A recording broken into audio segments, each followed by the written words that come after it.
Hello everyone, welcome to my YouTube channel, The Truth Hurts. Today I'm going to be discussing red flag number 131. Black men's issues with black women. Warning, this is a highly controversial topic. This is not for the sensitive. Perhaps you should watch another video. Now my expertise is to discuss topics that no one else wants to discuss because it's too painful.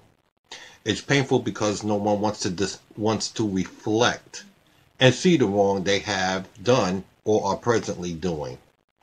These topics are considered taboo. Topics that make people uncomfortable, like discussing death. Now, when I discuss a taboo topic, such as single mothers with multiple fathers is not a good look, a famous topic of mine, women will get mad. It's the truth, right? All truths passes through three stages. First, it is ridiculed. Second, it is violently opposed. Third, it's accepted as self-evident. But women who are single mothers that have multiple fathers for their children will get upset. More than upset, they'll get pissed. Now, I admit, for your knowledge, I'm in recovery. And that problem causes complications within a relationship. I'm not clean because I will spoil my clean time every now and then. I don't wish for people to know this side of me because they tend to stereotype me as someone associated with addiction. I don't fit that stereotype. I'm a working man. I don't rob, I don't steal, I don't sell my body, or any of the traditional things people do to get their fix. Now I realize, despite my limitations, I'm not ready to be in a relationship, which is one of the reasons why I stay to myself. But black women who meet me want to act like they want to help me and convince me to give them a chance. Mind you, they're pursuing me, not the other way around. Story with the first woman in my first book. Since I'm cleaning up my act, I don't feel too ashamed about what I was, because I'm doing the right thing today. If she feels that this isn't what she wants, then that's on her. Reluctantly, I will tell them the truth about myself and ask them why they want to be bothered when they can do better. Normally, people don't want to be bothered anymore when they discover that information. You seem different. You're a working man, pleasant, and you aren't living the grimy lifestyle.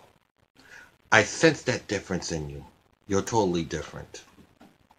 I decided to tell her everything about me. I don't know why I did that. Perhaps it's because I consider myself an honorable person, and she has a right to know. Most recovering addicts will not tell you about themselves until you spent enough time with them, and they had a chance to offset the negative stereotype that society has of them. People with multiple years in sobriety, like 5 and above, will easily tell you about themselves because society feels they're cured. Even though there's no cure for this disease, you can only arrest it. People like me who are struggling with 1 year or less will bank on you getting to know them first before deciding to share their story. I hid nothing. When I finished telling her my story, it drained me. More than anything else, I was worried about how she would react. Even though I never gotten arrested for drunk driving, robbing, or stealing, I'm still ashamed of my history. As I ended my story, I felt myself shutting down and retreating into my inner isolation pool. Caesar's next words will catch me by surprise. I'd like to see you. How about I come over today and spend the night? Expecting rejection, I should be thrilled. But in the back of my mind, I wondered, why would you want to come to a stranger's home? It has been my experience that when people discover someone is in recovery, they get fearful and slam on all brakes. So I asked her, why would you still want to see me? To ease my mind, she gently told me. She had already known the core of what I had to tell her. So she would have known if I lied to her. I hadn't. I freely told her about myself, and that spoke volumes of my character. She said she appreciated my honesty more than I can know.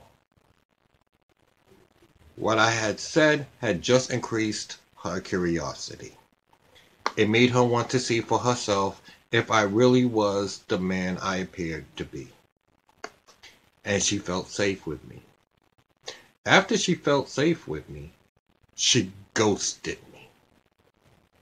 This is when the narcissist disappears and acts like you don't even exist. They do them.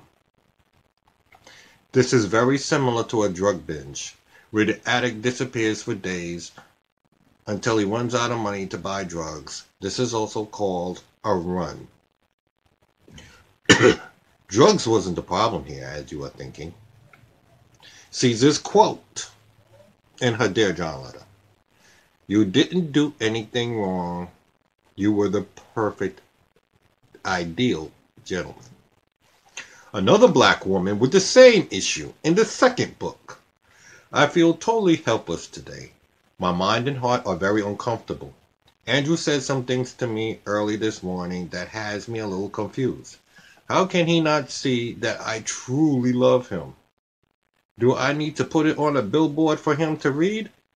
I want him to move past this self-pity he feels for himself. Can he not see that he is a wonderful person?" Ghosted me. Just like number one, but at least I know for certain she left me for another man. My knock in the third book. Once again, here we go again, this time with the narcissist. "Andrew, I've read your books. I know you. I know your interactions with Judy in the second book, which was confirmed in the group's discussion. Judy never said you were lying on her, and she never stated you stolen from her. That's not your style. I know what kind of person you are. You haven't gotten worse other than your frequency. So I know you wouldn't steal from me. I would never put you out on the street. I love you, and I care about you, and I want to help. Please let me help you." Ghosted me. Just like numbers 1 and 2. Do you see how low self-esteem attracts Captain Saverhose? Me, the fiance, left me in her house an entire week so she can sleep with another man? Drugs wasn't the problem here. I was getting better. I had 3 months clean, something I never done ever. Do you think she'd be happy with this? No. Instead, she says to me, "I upgraded you. You got a car, money, got clean." Like she had something to do with it. Please watch Red Flag number 51, Narcissists as Drug Addicts, to know the details of that incident. Forgive me, but please correct me if I'm wrong. The monster said it upgraded me. I truly thought in a relationship, your partner is supposed to enhance your life, not disrupt it. What I'm saying here is, with black women today, they will leave a man that loves them for a man who only wants to fuck them. They lie, have no loyalty, and a strong sense of entitlement. They're materialistic with badass kids. My aunt purchased a car for her daughter that lived across country. I drove that car 10 hours straight from Texas to Tennessee. I cleaned that daughter's filthy house and bought her kitchenware. Forks, spoons, glasses, cups, dishes, plates, because she had none. This is an addict doing it. I was more concerned for her daughter, an 8-year-old who was ignorant of her own phone number and home address.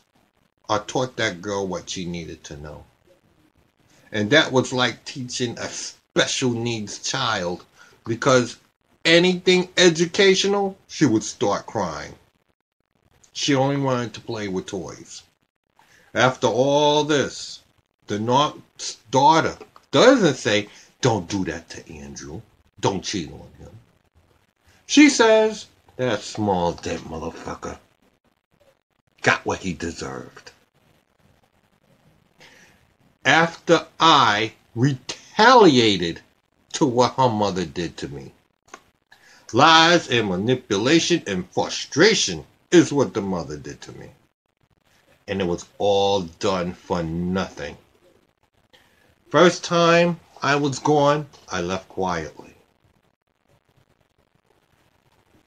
And was influenced to come back with lies, with the illusion of marriage. As soon as I arrived, I was cheated on, disrespected, nearly arrested, personal things thrown out on the sidewalk, humiliated in front of the neighbors. Mind you, this was after the line assurance, after our discussion. First question was, do you know I'm sick? And you know the links of what I would do and what I wouldn't do. Suppose I have trouble out there. What's to say you wouldn't put me out on the street? I would never put you out on the street. Red flag. Witness the power of the narcissist. They prey on your insecurities and manipulate you to control you. Narcissist lies are when they say one thing and do the exact opposite. Everything they tell you is a goddamn lie. Run! More hurtful than that is giving the cops the illusion I was the typical drug addict, living off of her and not paying bills. Once again, watch that video I mentioned in this video. Remember, it's all about illusions with these monsters. So they would arrest me with all my wasted finances, time, energy, effort, and most of all, shatter the dreams. What hurts most of all? You loved these bitches. For the women, men are bitches too. Bitches that pretend they know what love is and pretended to love you. To be there for you in your time of need. Now with the story, all the women were black women. Black men have similar stories about the black women. With the complaints of entitlement, backstabbing, and infidelity. 1,000 women in my first book, What the Hell Happened, said they don't know what they want. And I quote one, "A lot of us men and women alike say they are looking for something real and serious. But when that other person is looking for the same, they pull back."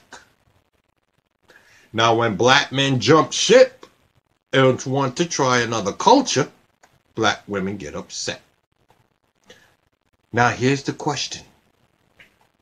If black women don't know what they want, black men know what they want, white women know what they want, why shouldn't the black man go with the white woman who knows what they want?